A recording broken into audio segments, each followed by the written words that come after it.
The PowerXL Duo NutriSealer has many ways to help you keep your food fresher longer. In this video, you'll learn how to vacuum seal with the jar sealer you may have received or purchased for your PowerXL Duo NutriSealer.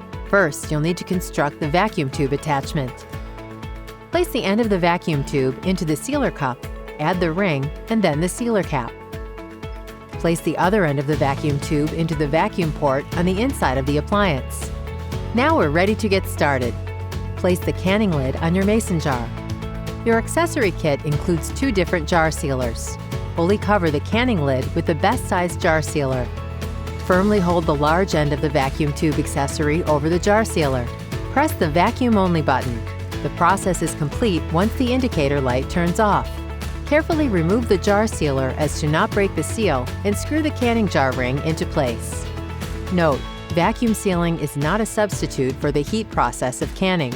Always refrigerate or freeze perishables.